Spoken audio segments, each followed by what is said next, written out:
March 14వ తేదీ శనివారం రాత్రి సుమారు 10 గంటల 20 నిమిషాలకు ప్రారంభమై మార్చ్ 15వ తేదీ ఆదివారం రాత్రి సుమారు 8 గంటల 45 నిమిషాల వరకు ఏకాదశి తిథి ఉంటుంది. ఈ ఏకాదశి చైత్రమాసం కృష్ణపక్షంలో వస్తుంది.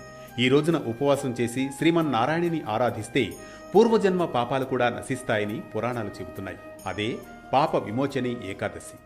మనిషి తప్పులు చేయకుండా జీవించగలడా? తెలిసి చేసినా తెలియక చేసినా పాపం పాపమే. వాటికి ఫలితమేంటి? విముక్తి పొందే మార్గం ఉందా? ఈ ఆలోచనలకు సనాతన ధర్మం చూపిన దివ్యమైన మార్గం పాప విమోచని ఏకాదశి. చైత్రమాసం కృష్ణపక్షం ఏకాదశిని ఈ పేరుతో ఆచరిస్తారు. పేరుకు తగ్గట్టే పాపాలకు విమోచనం కలిగించే శక్తి ఉన్న ఏకాదశే ఈ పాప విమోచని ఏకాదశి. భవిష్యోత్తర పురాణంలో ఓ కథ ఉంది. మేధావి అనే ఋషి తీవ్ర తపస్సు చేస్తూ ఉంటాడు. ఇంద్రుడు అతని తపస్సును భగ్నం కలిగించేందుకు మంజుఘోష అనే అప్సరసను పంపుతాడు. ఆమె సౌందర్యానికి మోహించి ఋషి తన తపస్సును కోల్పోతాడు. తర్వాత పశ్చాత్తాపంతో బాధపడతాడు. విముక్తి మార్గం కోసం విష్ణువును ప్రార్థిస్తాడు. శ్రీ మహావిష్ణువు పాప విమోచని ఏకాదశి వ్రతాన్ని ఆచరించమని సూచిస్తారు. ఆ వ్రతాన్ని ఆచరించడంతో ఆ ఋషికి పాప విముక్తి లభిస్తుంది. ఈ కథ మనకో సందేశమిస్తుంది. మోహం మనస్సును మలినం చేస్తుందని.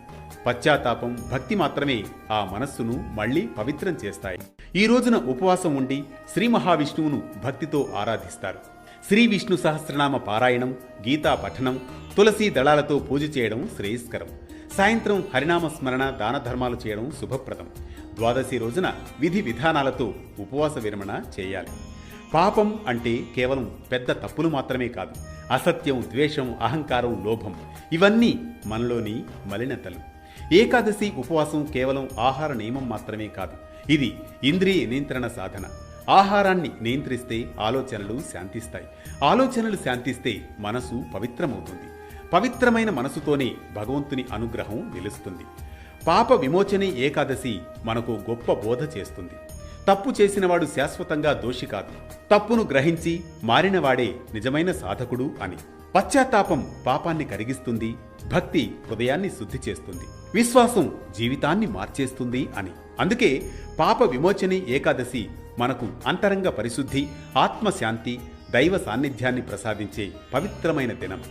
ఇది పాప విమోచని ఏకాదశి ఆంతర్యం.